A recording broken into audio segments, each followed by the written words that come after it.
Assalamualaikum warahmatullahi wabarakatuh. Warqabuun kabajamtootaa fi hordoftoota keenya akkam jirtu baga jiraattanii jiruun keessan maal fakkaata bakka isin jirtu hundi nageenya keessan isin haa baatu isin jennaa. Har'a maaliin nu deebitee jechuun keessan oolu waan ajaa'ibaa tokko isin deebee jira. Wanni ajaa'ibaa maalii hojjettanii kun akkuma agartan caaltuun daa'ima waliin ciisaa jirti jechuudha. Akkuma beekamu namni dubartiin bira hin jirtu waan ta'eef faayoonis bakka dalagaa jirti. Amma waan biikooyi godhee fi sarpiraas gochuu deema jechuudha. Marqa ajaa'ibaa caaltu marquu deema. Marqa boombiidhoos marquu fi deema jechuudha. Dubartoonni marquu hin beekne illee har'a marqa har'a barata abdii isirra qaba jechuudha. Walumaan hojjannaa walumaan marqinaa yeroo an bishaan waa hunda sirreeffadhu illee walumaan kan agarru ta'a jechuudha. Hanga xumura sagantaa kennan nuti waan affeera keenya nu waliin turaas jenna. Kabajamtoota akkuma agartan kana jechuudha. Distiin qullaan tun irra jirti. Distii kun harkuma waraabu jirallee namni bira kana na waraabu na bira waan hin jirreef harkuma waraabu jira.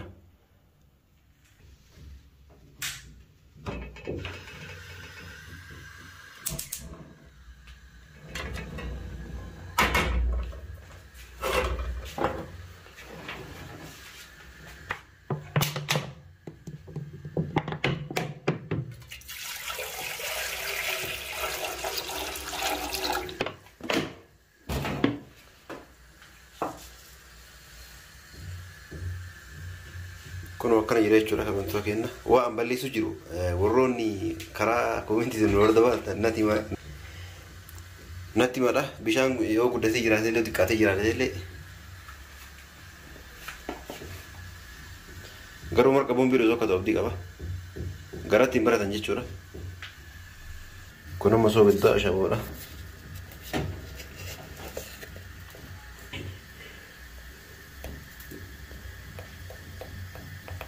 Itti guddisana fakkaate bishaan dhuddee adii waan rakkoon qabu.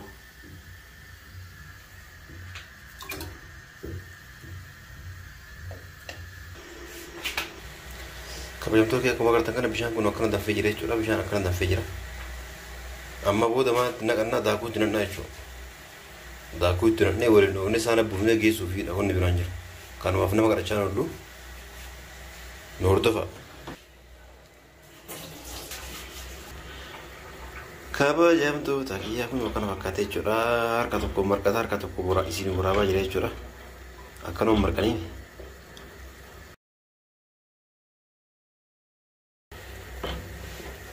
Kun akkana marqanii. Warri marqa nyaachuu yaaddanii har'a osoo na bira dhuftanii illee affeeramtanii jirtanii. Gamanumaan. Suuqidda waliin gaa jira. Daakuun illee kun na bira jira jechuudha dhufee jira. Daakichi kunuuti. Daakuu asuma fudhadhaatti naqaa jechuudha. Allah walama irraa garuu marqaa ajaa'ibaati akkana fakkaatutti. Kunuuti jechuudha bishaan danfee jira akka jabaa akkuma agartan kanatti daakuun isaanii jira. Bismillahir Rahmanir Rahiim. Allahu Akbar.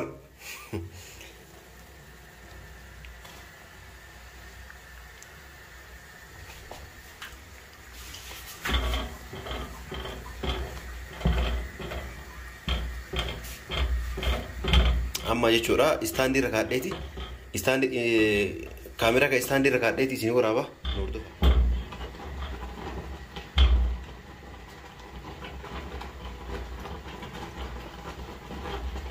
Kabajamtoota kiyyaa kun akkana fakkaata marti.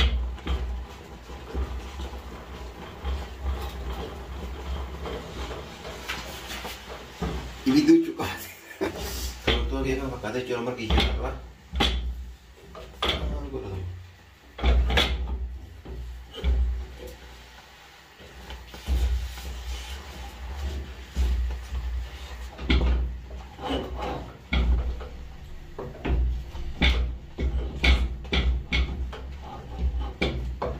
Kabajamtoota kiyyaa kan fakkaata jechuudha akkana marqu jira.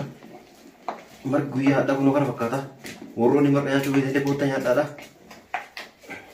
Kanaan nama kadhachaa oollu ollaan irra kennu faayoon illee birmataa inaan jennaa jedhee kadhannaan diddee laagasiin lafa kaatu anuma marqaa fi homaa rakkoo hin qabu. Akkanuma marqanii bira kabajamtoota kiyya. Yoo balleessaa jira waan balleessaa jiru nutti hima.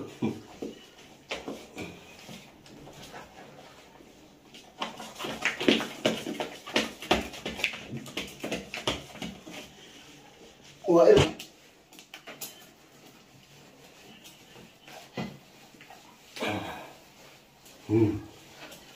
haddana tokko akkanatti marqu dubartiin akkanatti marqu yoo dhugaa dubbanne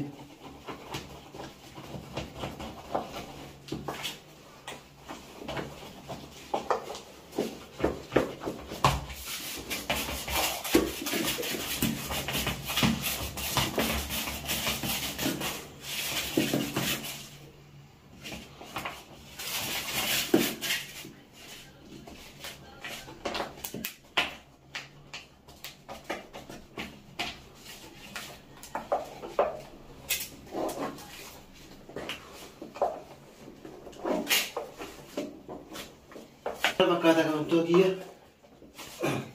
Ija gatiitii ilaala marga boombiin dhoosu. Dhugaa dubbachuuf ka dubartii jaalee jechuudha marga ajaa'iba kana.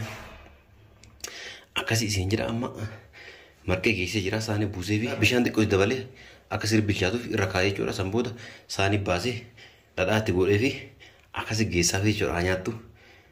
Kana fakkaata marqee guyyaa irraa warroonni marqa nyaachuuf isinillee kootta nyaadhaa isin jenna. Nu hordofaa hanga xumura sagantaa keenyaatti. Kota yomul marka jechuudha guyyaa irra guyyaa marqaati. Kabajamtoota kiyya kun bishaan xiqqishutti qicadhee ka'ee booda haa bilchaatu bira dhiisee jechuudha xiqqishuma xiqqishu. Kana fakkaataa makurreetti qadaannee jechuudha. Teennee inna saana dhiqannee waan tokko tokko dhadhaa ho'ifannee akkasitti keenya jechuudha. Asii baay'ee bareeda biyya seena fada.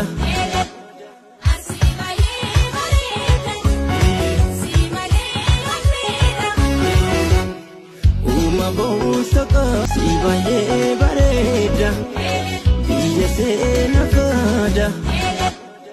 Sibaye bareda,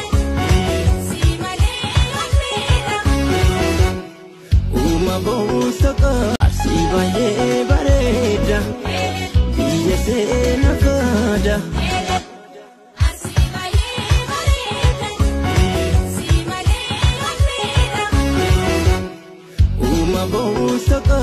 Sibaye bareda, biya seena fada.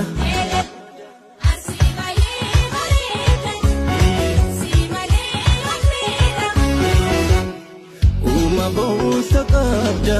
Sibaye bareda, biya seena fada.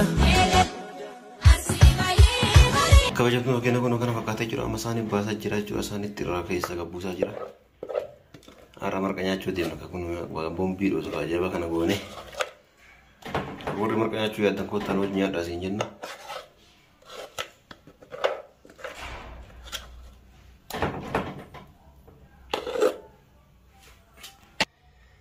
Kabajamtoota kiyya kun marga kana fakkaata jechuudha kaameraa waan fagoo irraa jiru xiqqoo fakkaata malee guddaadha.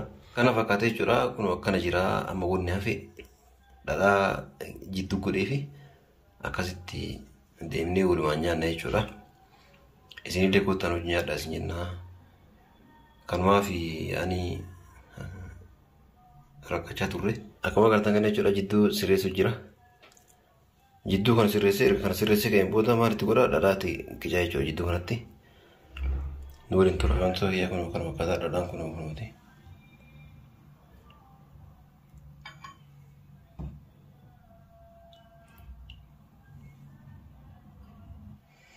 Dhadhaan kabafame jechuudha. Ishee baksee siinitti kophaatti baksee jechuudha. Deettuun zayitii foonnaa nyaachuu barbaree nyaachuurra dhadhaan bareeda garaa asiitiif illee warri dhadhaa nyaachuu feetanillee koota nyaadhaa isin jennaa maashaallah kun kana fakkaata. Dhugaa dubbachuudha anummaan kun baalaamaadha. Maashaallah narraa maashaallah jedhame.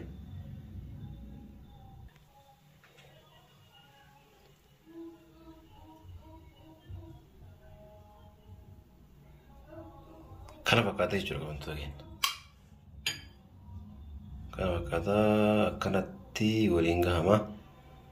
San booda erga akkana waliin kaa'amee booda akkanatti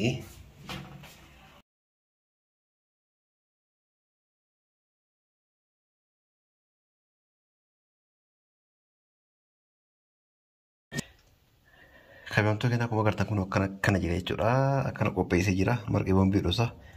Amma geessaa fi jira jechuudha. Kottoon waliin nyaadhaa siin jenna baay'ee.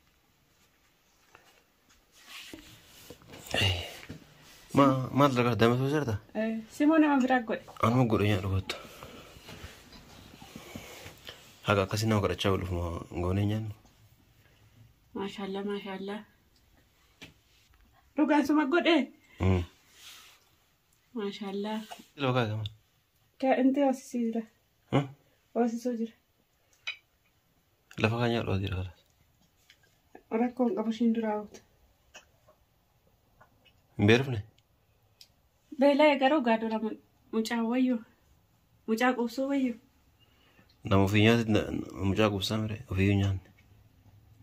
Ani garuu ofii beelaa mucaa qubsuu naa wayya. Tole kabajamtoota hordofaa keenya akkuma agartan kana jechuudha kun waan xumurree amma nyaachuudhaaf jirre jechuudha. Kottan hojii nyaadhaan hojii affeerama siin jenna. Yaada keessan karaa koomintii kennadhaa siin jenna.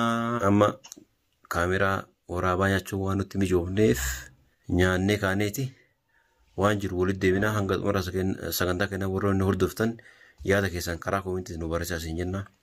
Hanga viidiyoo biraatti walitti deebinu. Ani yeroo nyaata sii godhu waraabaan sii kenna.